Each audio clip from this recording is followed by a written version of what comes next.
Magic is found in every room, where people connect over a shared purpose.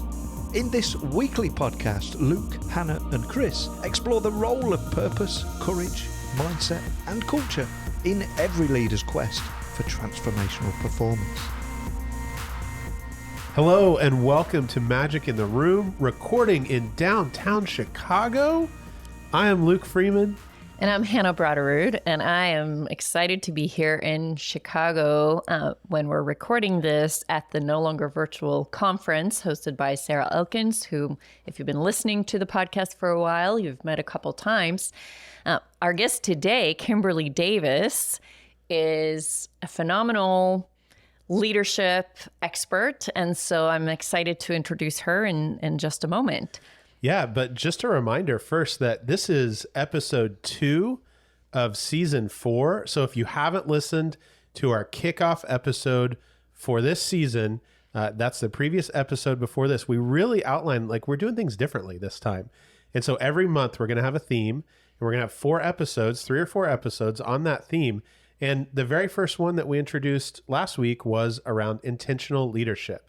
This idea that if we are intentional leaders, we notice something that could be better about the world, we make a conscious choice to do something about it in a way that aligns with our values and our vision, and then we actually follow through. We have the courage to act and do something. And super excited about Kimberly joining us today as our expert to talk more about that, because I think she has a lot to say around like having courage to act and how do we think about leadership. And we're going to do this every month. We're going to introduce a topic, then we're going to have an expert come and share about it, and then we'll have some follow-up episodes as well. But remember, there are downloads at magicintheroom.com. You can go get the download for this month that'll help you follow along with this idea of intentional leadership. You can apply it to your own life. You can do some reflection. So magicintheroom.com, you can go download that. Now let's get going. All right. So Kimberly, welcome to Magic in the Room. I am so excited to be here. Thank you so much for having me. Of course. I'm really excited to finally have this conversation with you on our podcast. We've talked about it for a while. We haven't seen each other in a long time, since probably before COVID. Yeah. So it's great to be able to sit down in person and have this conversation, because it's not every day that you're in Chicago, is there? That's right, because I'm usually in Costa Rica these days. So this is a real treat. Yes. This is a real treat. Although, you know, it is 75 degrees in Costa Rica, and I think it's 33 here. Yeah. So. In windy Chicago. But y'all make it worth it. Y'all make the trip worth it. Well, we're thrilled to have you here. As Luke mentioned, we're exploring the topic of intentional leadership and what it means to be an intentional leader. And, you know, you wrote a book, Brave Leadership, that, you know, I think we're going to talk about in a little bit, and what it means to be a courageous leader, having the courage to be a brave leader. But give us a little bit of background, Kimberly. Tell us, you know, what brought you here, or to Costa Rica, or to this, you know, this point in your life? What are some of the pivotal moments that led you? It's been not a straight line. How about that? It's been definitely a circuitous route. I started off in theater, and so I did theater for many, many years, and I ended up getting a job with a leadership engagement company as a hired gun. I got certified to teach their content, and was out in the field with a lot of Fortune 500, Fortune 200 companies. Yeah. And what I started noticing is that a lot of the people in the room, and these were mostly director level, VP level participants, most of the people in the room struggled with a lot of the same things that actors struggled with. That when they felt vulnerable, when they felt overwhelmed, when they felt stressed or anxious or worried, or all of the things that we humans feel on a daily basis, it would cause them to shrink back in some ways. Sometimes it would cause them to second guess themselves. Sometimes it would cause them to play smaller in the room. They would hold back their thoughts and opinions, or or it would cause them to overcompensate. And so most of the human behaviors that I noticed in the room that were ineffective were about how people dealt with the natural human vulnerability that we all feel in life when we feel put on the spot, when we feel like we're trying to prove ourselves to someone. We had tools to deal with that in the theater. And I realized that the tools that we used in the theater were tools that could be used in a business context as well. And so I I was actually leading a session for Johnson & Johnson, and their director of learning watched me teach. And he heard me talk about my colorful theater days, and he went off and Googled me. Right. And this is early days of the internet. So, he found an old coaching website I had put up, and he read more about me, and he came in the next morning, and he essentially changed my life. And I think that's, what I want to put out there for all of you that are leaders is that's the power that each one of us have on a daily basis, is to notice the strengths of the people around us. And when we have opportunities to help them leverage that to open the doors for people, because we all have the power to do that. And that's what he did for me. So he said, I've always wanted to do a leadership program that used theater tools. And I said, well, I've been noodling something over for years, but haven't had an opportunity to develop it. And I got permission from the company I was working with at the time, because they didn't want to attach their horse to this because this was a strange theater leadership program, and that was not on brand for them. So I got permission to work directly with the client, and in exchange for giving them a screaming deal, I retained ownership of the content. So I developed this full day program for their high potential sales team. And it was a very strange program. I mean, I'd done corporate training by this time for a number of years, and there was nothing out there like that. So I decided I was going to run an open enrollment session of this strange program in Dallas, Texas, where I was living at the time, to make sure that I didn't make a complete fool out of myself. All right. And it was a remarkable experience. And I called that program On Stage Leadership. And I then rolled it out to their high potential team, and it was a great success. And that was back in 2008. And so, what I noticed over the years as I was teaching on-stage leadership, and yes, I called it on-stage leadership because we used theater tools. Sure. Yes. But it wasn't strictly because of that, because my philosophy is that as a leader, we are always on stage, because the people that we need to lead and influence are always paying attention. They're paying attention to what we're saying, what we're not saying, what we're doing, what we're not doing. Our body language, our energy. Exactly. And I think of it as a casting decision, right? So they're either casting us in their hearts and minds as their leader, or they're not, right? And so after years of doing on-stage leadership, I started to connect the dots and look at what was it that people who are willing to be their true selves powerfully, responsibly, constructively, consistently. What was it about those people that was that common thread? And what I recognize is it was their bravery. That it takes bravery to be who you truly are powerfully, and to hold your own feet to the fire, and to take responsibility for the impact that you have, and to do that consistently, right? And so that's why I called my book Brave Leadership. And so now I still teach on stage leadership, but my world is largely around brave leadership work.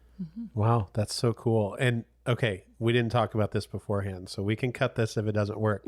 But I would love to, like you said, it was a weird program, and I'm like, well, let's do something. Like, what's an example? What's an example of an activity that you use to like open up a conversation? Some of it I can't share with you, and the reason I can't share that is because I intentionally put participants in a very uncomfortable position where they feel vulnerable. So that, and then immediately create emotional safety in the room. So they get very uncomfortable very fast. And then we create emotional safety, and we talk about what happened for you in that situation? What happened to you physically? What happened to you emotionally? What happened to you mentally? What was going on in your body? What were your cues that you were feeling vulnerable, stressed, anxious, uncertain, all of those things? Yeah. And then, we work through and give tools on how to manage through that, because it's one thing to be able to name it. It's another thing to be able to do something about it. Right. Yeah. And that's pretty much sets the course for the day is you need to know how you show up in the face of the heightened emotions that we face, because that's life, Yeah. particularly in a business context, particularly in leadership. And then at the same time, how do you be you powerfully? Yeah. Right? Because I think the world is trending towards, we're tired of playing a game Yeah. and not being ourselves at work. So how do you be yourself powerfully in the face of those heightened emotions, so you can get the work done that you need to get done? And that's the work of my life has been about. Yeah, I love that. In the last episode, we talked about how do we learn to notice new things. So if intentional leadership is noticing something that could be better, and then making a choice in how we're going to engage, and then having the courage to act, like, how do we actually get our eyes open to notice new things? And I love this example because it's like people had to do work. They had to get in a really uncomfortable spot to learn, here's how my body feels. Here's the thoughts racing through my mind. Here's, the itchiness that I'm feeling, whatever it is. Exactly. So that next time they notice it. And right? then because they felt that way 20 other times in their life. Exactly. But we didn't pay attention. Yeah. And so I think one of the biggest things I say when you walk out of this room, and what I want for you in this room is to be a detective with yourself. And I hope that when you walk out of this room, you continue to be a detective with yourself, because the more you can understand how you show up, the more you can show up powerfully. You can do something about it. And my, kind of the thing that I say over and over and over again ad nauseum is, once you can name it, you can do something about it. Yeah. So once you can name what's going on for you, you can do something about it. But if you don't name it, it owns you. Yeah. And it's similar to what I've said a few times, which is something, you can't make a decision about something you're not aware of. Right. You can't make a choice. You can't change something Right. that you're not aware of. And that's why this whole concept, when we start talking about intentional leadership, it starts with raising our self-awareness. What's going on for me? How am I reacting versus responding to different situations? And to be able to, we talked last week about Viktor Frankl's quote, between stimulus and response, there's a space, and in that space, there's a choice. And so being able to create that space intentionally, I'm noticing something, recognizing I don't have to react out of my default mode. I can stop, pay attention, and recognize what choices I have, and make an intentional choice. Exactly. And it goes both ways. It goes with, first, it begins with ourselves. Yeah. I need to be intentional about what's going on with me. And then I have to be intentional with what's going on with you. Because if I need to lead or influence you, I can't do that if I'm not aware of how you're processing this experience with me. Yeah. Right. And, I think if we were to look at how I define leadership, I define a leader as simply someone people want to follow, not have to follow. Okay. Right. I think influence is all about choice. It's that want. Do I want to be a part of this? Do I want to listen to you? Do I want to champion what you're doing? It's a heart thing. It's not a head thing. Yeah. I mean, our head might weigh in and go, well, I don't know that I agree with that, but you cannot fake want. Right. And want is at that foundational level of everything that can make our organizations great. It's the foundation of engagement. It's the foundation of commitment and loyalty and joy and trust and all of the things that help us move our businesses forward, because, we can command a lot of things, but you cannot command want. Want is up to each individual to give of their own free will. Yeah. And there's a paradox there, right? For me to influence people in a way that they want to follow me, or they want to at least listen to me, I have to know myself well enough, and my own style, my own communication habits, my own values, my own objective, to be able to modulate it and connect with them. So until I define who I am, it's almost impossible for me to say, okay, my default approach is A, Right. but I'm sensing from this team, they really need a different approach. So I'm going to try approach B. And we can't do that effectively if we don't really know what our primary approach Absolutely, is. absolutely. And and so people might be listening to us right now, Luke, and they might going, "Oh, that's a real slippery slope. You're just going to be a chameleon and be whatever people want you to be." And that is not at all what I am suggesting. Right. Yeah. When I look at authenticity, and I borrow Bill George's definition of authenticity, and for those of you that don't know who Bill George is, Bill George used to be the CEO of Medtronic, and he worked for Harvard Business School of Management, and he's written 2 books. He's written Authentic Leadership, so Bill gets to be the guru, which, aw. And then he's also written True North, which many of you might be familiar with. Yeah. But he defines authenticity as, are you genuine? Are you worthy of trust, reliance, and belief? Yeah. And where that gets complicated is that who gets to decide. Right. Right. Yeah. Now, a lot of people go, well, I get to decide. No.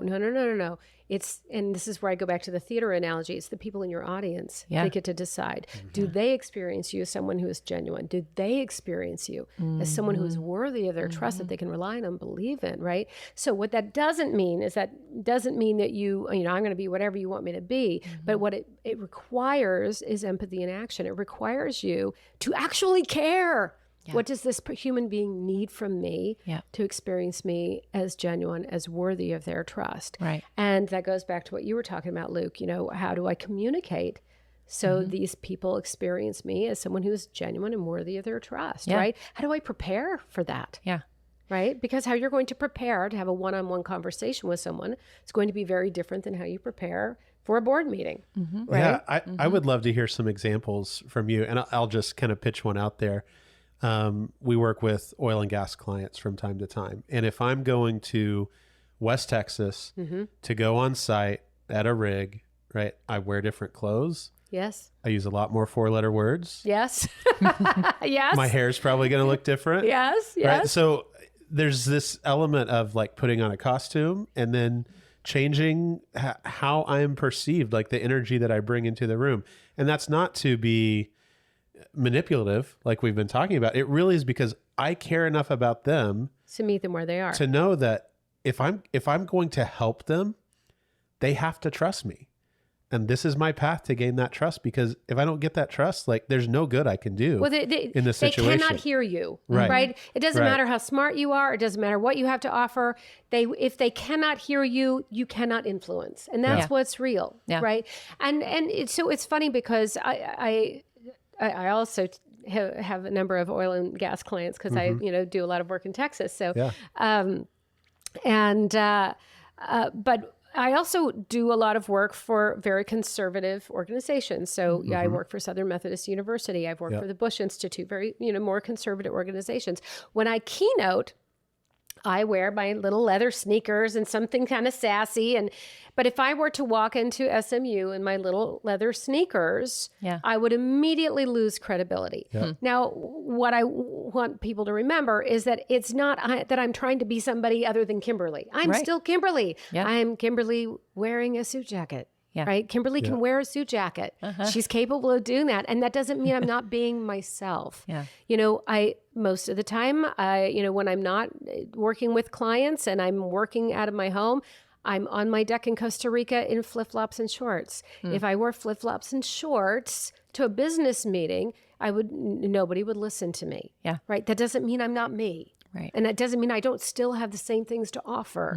But it means that I care enough about what does this human being right in front of me need from me to experience me as authentic so I can be heard and I can have the impact that I'm there to have. Yeah. And what that does for the audience too is when they can, we can adapt our style without changing who we are. We can be authentically ourselves while adapting to the needs of our audience and adapting our style so that we so that people can hear us. And what that does is builds trust.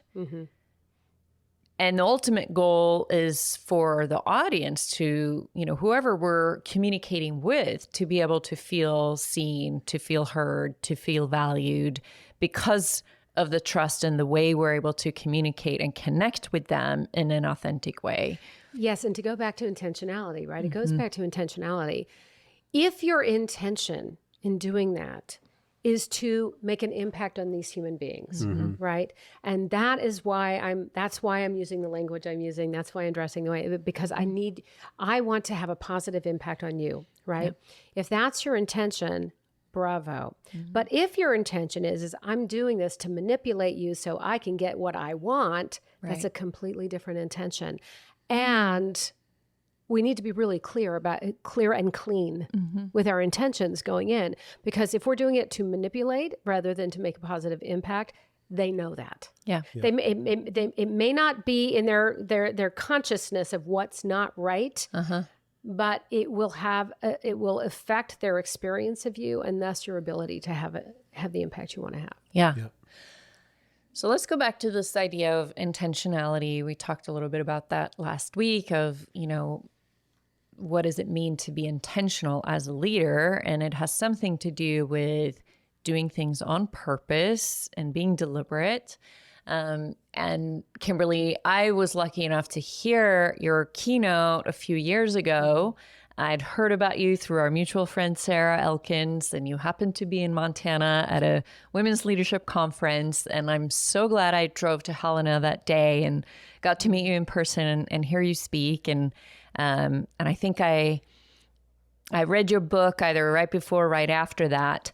But anyone who's been listening to our podcast for a while know that we talk a lot about purpose, and it's in the name of our company purpose and performance group. We believe that purpose elevates performance, and that being purposeful in what we do as leaders, and also recognizing, you mentioned the book True North, right? Having that North Star, having that sense of direction of where we're going, understanding that we're here to make an impact and be clear about what that impact is.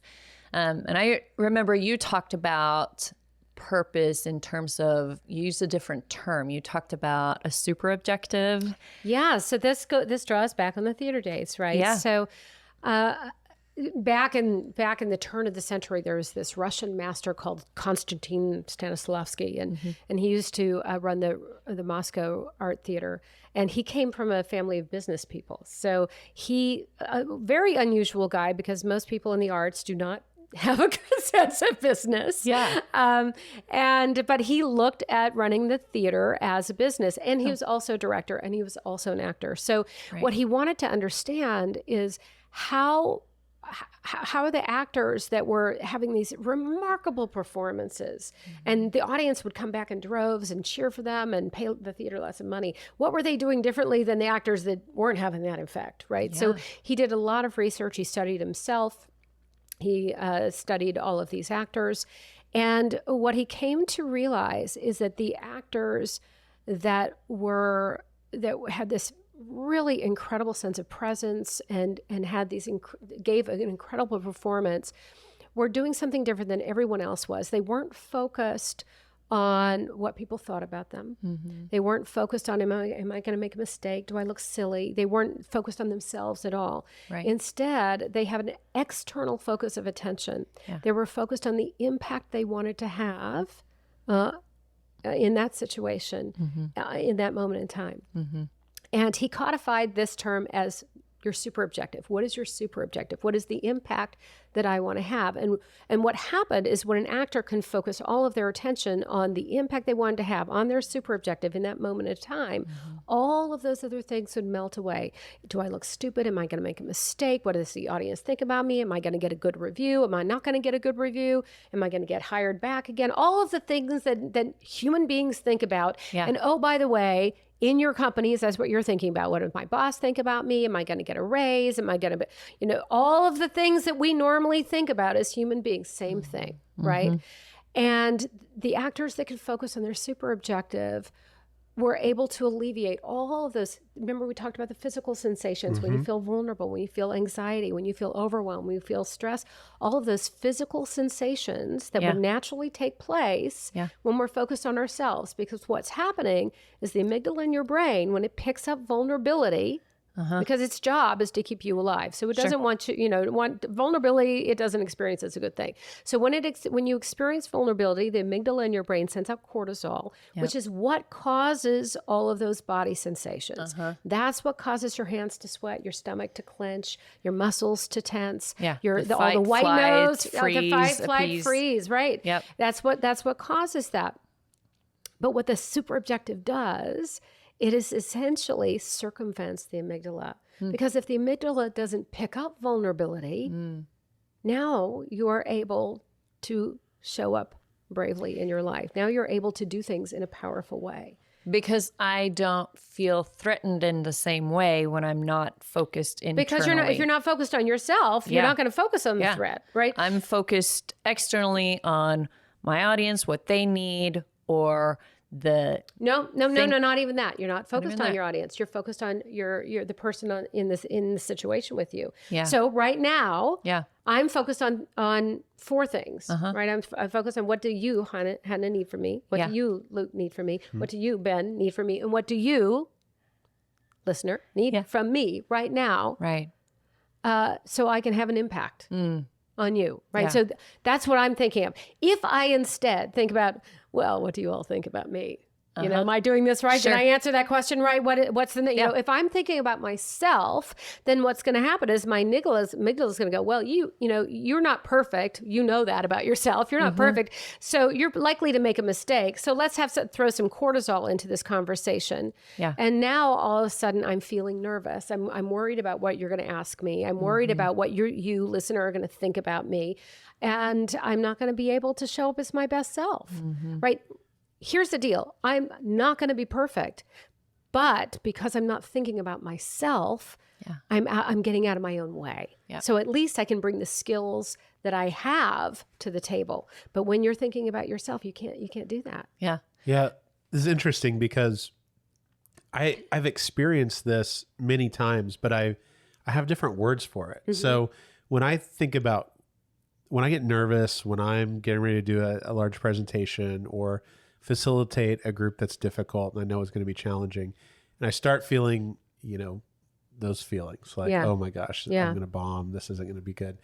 Like what I hearken back to is what's the highest possible good that I can achieve in this moment. And for me, that's my personal purpose, which I have words around, it's to invite people and leaders and teams into what's next for them. So it's just to invite people to take a step forward. So you have a super objective. Right. So that's my super objective. That's your super objective, right? And the reason that works for you is, and this is one of the reasons I find that the language around super objective so powerful, because a lot of times when we think purpose, it feels it can feel to many people very ethereal. What does that mean? I don't know. Sure. It feels like, oh my God, my life's purpose. It feels scary, right? But to invite people into their what did you say that? Yeah, invite leaders and teams into what's next for them. Okay. Just like that next. Okay. So this is why this is so great, Luke. I'm so excited.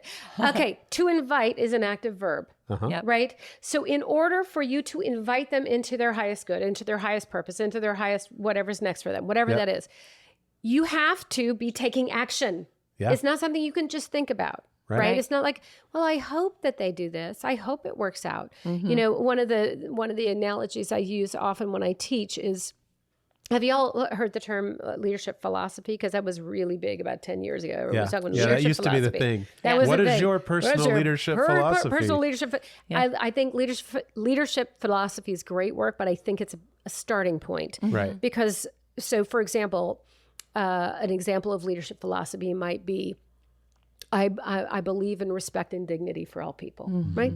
Awesome. That's great, right? But you can believe and believe and believe and believe and believe till the cows come home, and that's not going to change a darn thing. Yeah. But if we're to shift that into super objective language, you might say, I champion respect and dignity for all people. Right. Now, do you hear the difference? Yeah. Because you cannot champion from the sidelines. Sure. Right? Yeah. If you truly champion respect and dignity for all people, it's going to take something. And it's not always going to be easy, right?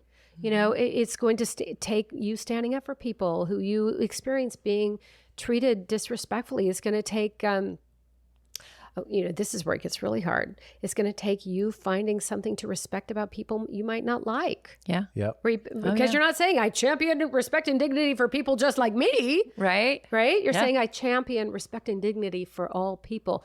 Not easy. A super objective is not easy. Right. But a super objective makes you better, and it allows you to show up in your values consistently. Yeah.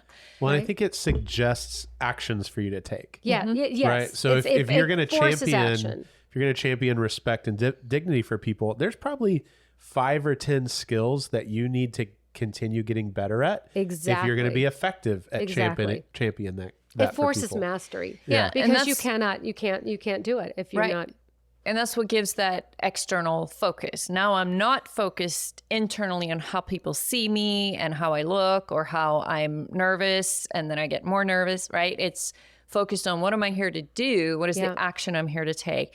And so, that talk with you several years ago, 4 or 5 years ago now, is what helped me shape my super objective. And I remember working on it in kind of the workshop style format in the room there, and didn't quite get it to click. But on the drive back from Helena to Bozeman, that 90-minute drive, it just kept rolling around in my head. I had this theme and I had some words, and it just kind of came together, and it's still what I use today. I look for the light in every person and I invite their greatness to shine. See, that's fabulous. And there's 2 active things there. First, I have to look, and sometimes I have to look a little harder, but it gives me that pause of even people that I maybe don't like so much, or that I don't feel like I have as much in common with, or I don't connect as easily with,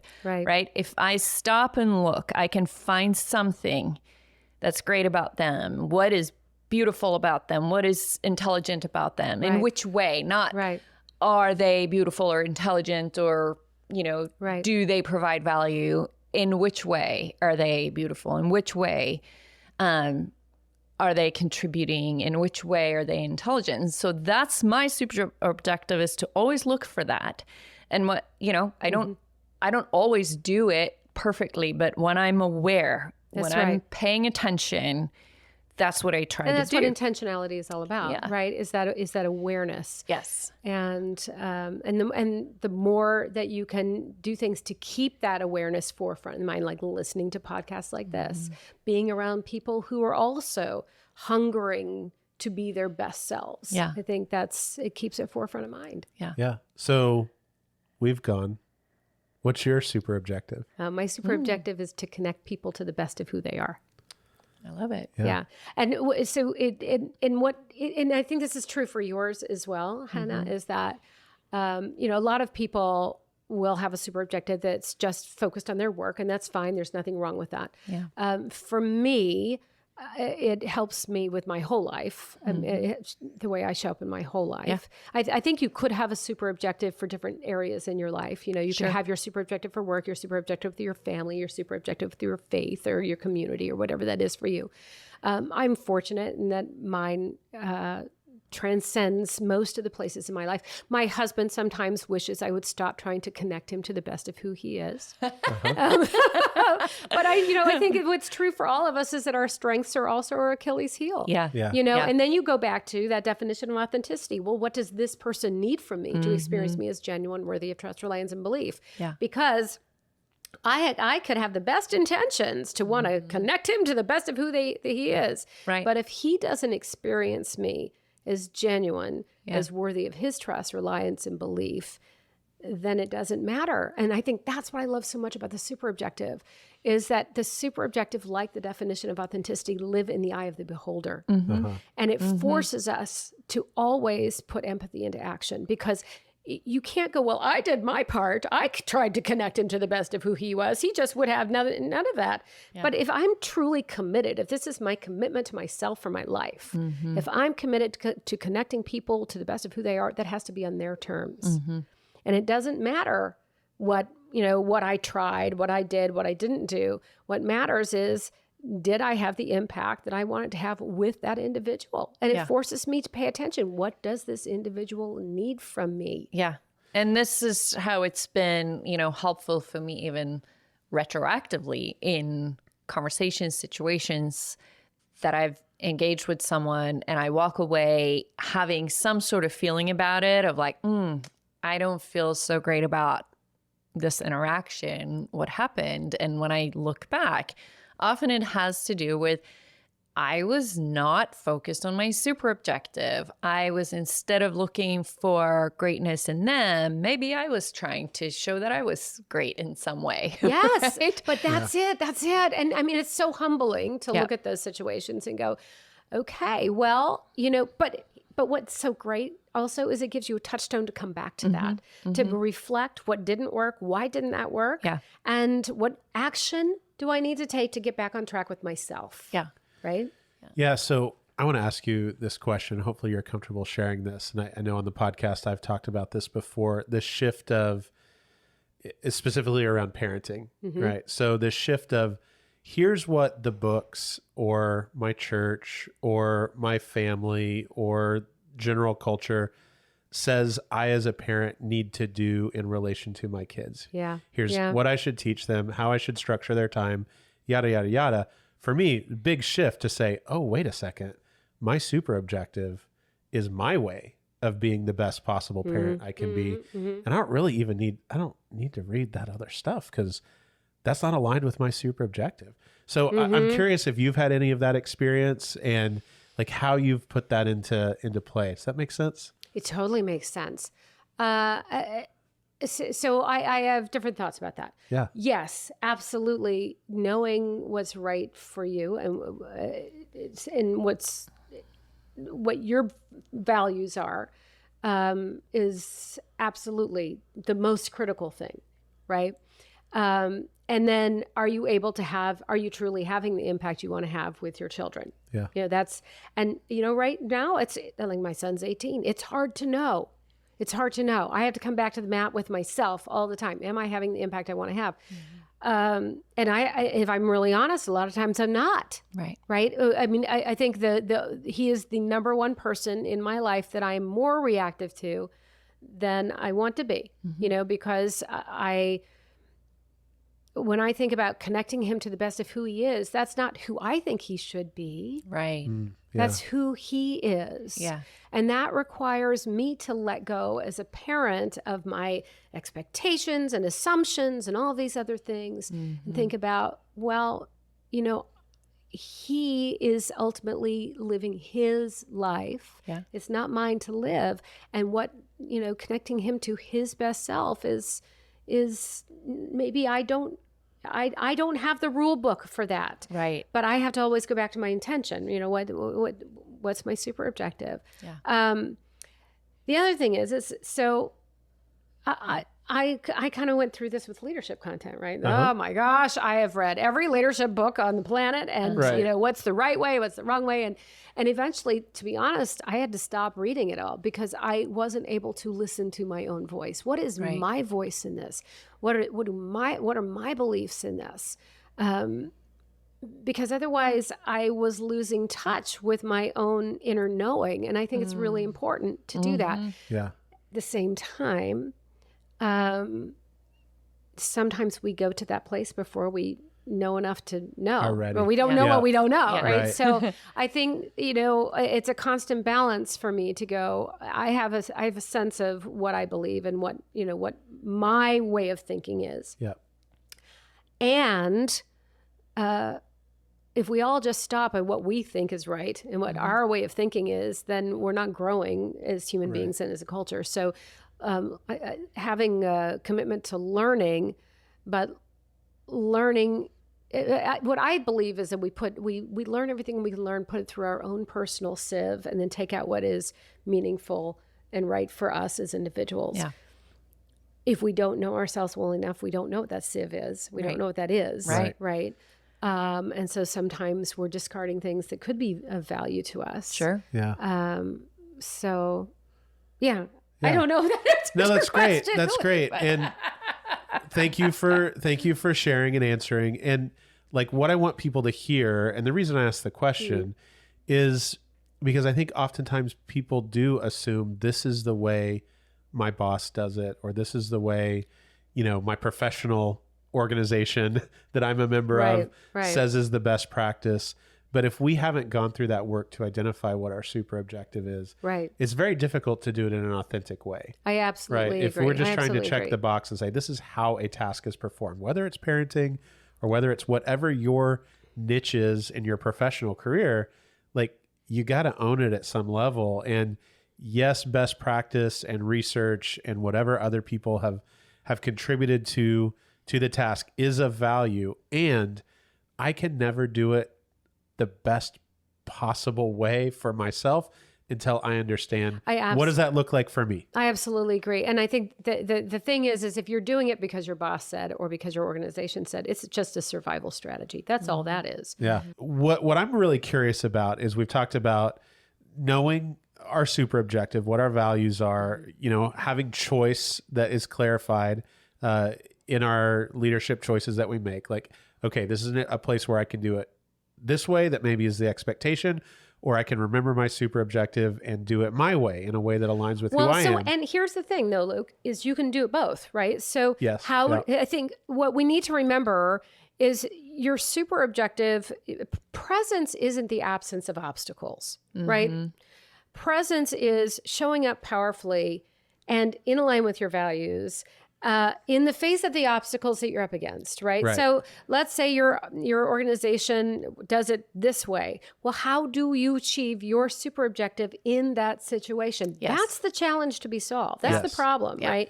So it's not that it's one or the other. It's not I'm going to disregard what they say and do it my way. It's like, okay, if this is what I stand for, if I stand for connecting people to the best of who they are, how do I do that when I have to lay someone off? Well, and I think that's we've talked about super objective for, whether there's situational or there's the kind of this overarching super objective. I think that's what's really helpful. And go ahead. Well, so I love this because the language around the situation, right? So super objective is big picture strategy. What do I stand for as a human being? What I stand for as a leader? I stand for connecting people to the best of who they are. That's who I am. That's what I stand for, right? Well, then you've got your situations, right? And in the theater, what we call those intentions. What's my intention, right? What's my intention? Now, intention language is very much like a super objective. It's what action, what strategy, what tactic are you going to take to achieve your super objective in that situation. But what I love so much about the language is it forces intentionality. Right? So if my super objective is to connect someone to the best of who they are, how do I do that? When I have to lay someone off, how do I do that in a one-on-one conversation that's really tough? Well, what do I do? So I go through in my preparation for that conversation. Well, what do they need from me to experience me as authentic, as genuine, worthy of trust, reliance, and belief? What's my history with this person? What do I know about this person? What might their fears be? If my job is to connect them to the best of who they are, it in these tough situations, it forces my feet to the fire to be able to think in advance, what do I need to do in order to do that? Because what happens in those situations, if we just put on I'm being human and I'm in my autopilot zone, which 99% of us do 99% of the time, is we don't like dealing with those situations. So what happens is we might become robotic and just kind of go through the notes, read the HR script and do what we're supposed to do. We might not make eye contact because we're so uncomfortable with their emotion, right? We might say things that we regret. Well, if you wouldn't have done this, then we end up reacting to the situation instead of choosing our actions. So what this does, these tools, very simple tools, is they give you a touchstone for thinking before you walk into the situation. People are like, Kimberly, I don't have time to prepare. You don't understand. Life is one meeting to the next. Well, you can think about what's the impact I want to have in this next situation on your way to the bathroom. I mean, it does not take a lot of time. Right. Yeah. What it takes is mindfulness. Yeah. Yes. Mindfulness and intention. You've touched on bravery and we've mentioned the word vulnerability. What does it mean to be brave? And so what sparked this when you said when a leader or someone in a role is in a place where somebody's experiencing a lot of emotion and the leader feels uncomfortable with the other person's emotion. Right. So won't make eye contact, has a hard time connecting. Yeah. Talk to us a little bit about how does bravery and courage come into that context? Because I see this happen. I know all leaders the time. Well, who are so uncomfortable with the emotions of others. So I reframe what it means to be brave. So if you actually look at the definition in the dictionary for bravery, it is being willing to face and endure pain or danger. Okay. That's what it means to be brave in the dictionary. Yeah.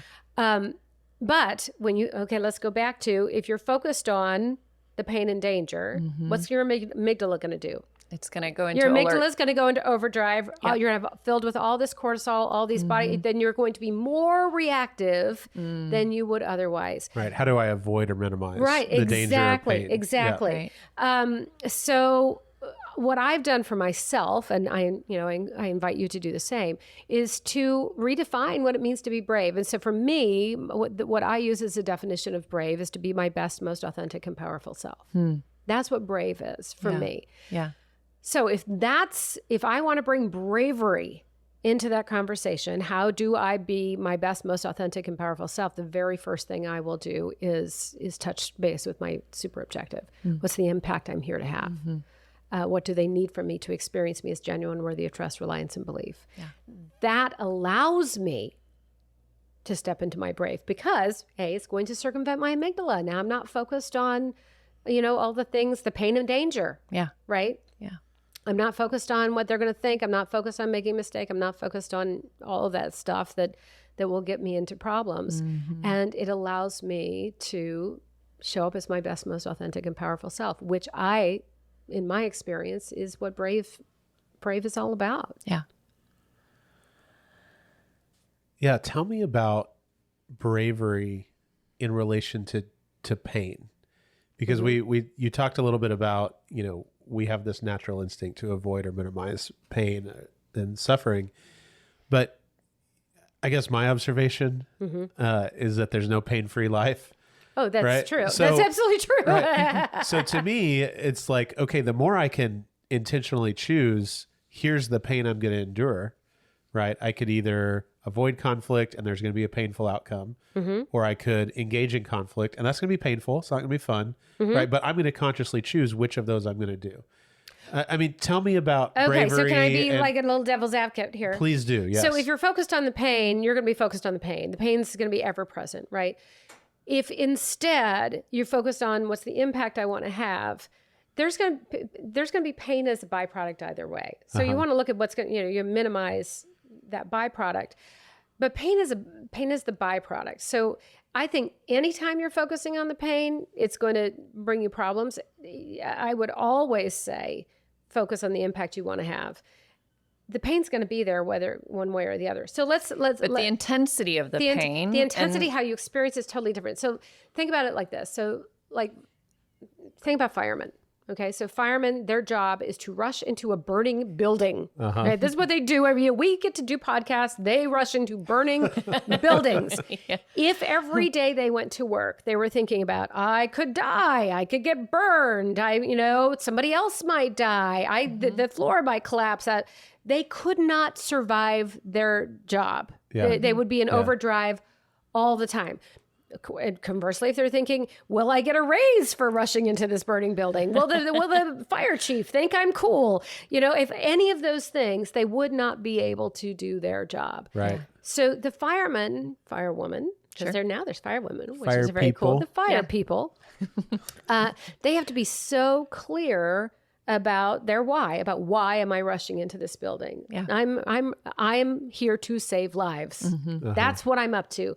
Now the byproduct is, they could get hurt, they could get a lot of things. But if they allow that pain to show up in their consciousness, it would stop them in their tracks. There is no way they could do what they're there to do. And I think that's true for all of us. If we focus on the pain, we cannot be our best selves. Pain is part of the deal. Yeah. Right. But if I focus on that, I I know it's going to, I'm going to do something weird that or, ineffective that's going to get in my way. I'm going to start playing smaller in my life. I'm going to start, or I'm overcompensating and I'll be making everybody else wrong, or I'll do something that is going to keep me from showing up as effectively as I can. So I personally, and this is a personal thing, Luke, you do not have to do this, but I personally think focusing on the pain only becomes a pain. It only gets in our way. I think it becomes a big fat obstacle that we are putting in our own way. Yeah. So let's think about it this way. I've learned from personal experience, if you try to avoid or resist an emotion, it just keeps knocking. Absolutely. Right? Absolutely. So absolutely. I think there's a difference in focusing on the pain and allowing the pain to be while you're focusing somewhere else. Absolutely. You're not trying to push it away. You're not trying to avoid it. You're not trying to actively resist it, because again, you're still focused on the pain. Right. But acknowledging that pain exists, fear, whatever emotion, and that's something we've talked about too. Emotions are messengers. They're not dictators. That's right. And paying attention to being aware, like naming it. Yep. Is that once you can name it, you Acknowledging can do something about Yes. it. And the thing is about fear, about all of these things, is exactly what you said. When you try to block it, it builds and builds and builds and builds and builds. It snowballs, right? But if you can name it, you can do something about it, right? So what's happening to you when you're feeling that fear? Okay, well, when I feel fear, I clench my teeth. I avoid the conversations. So what actions do you take in the face of that fear, right? When you're focused on that? Well, now you can go, okay, well, how do I relax my jaws? How do I take a deep breath? What actions can I take to address what happens to me when I'm feeling those experiences? Right. And then I refocus my attention on the impact I want to have. Right. So it's you have to deal with the physical, emotional, mental side of all of it. It's a holistic thing. We don't get to say, well, my mind can be a good leader, but the rest of my body, who cares? No, you know what?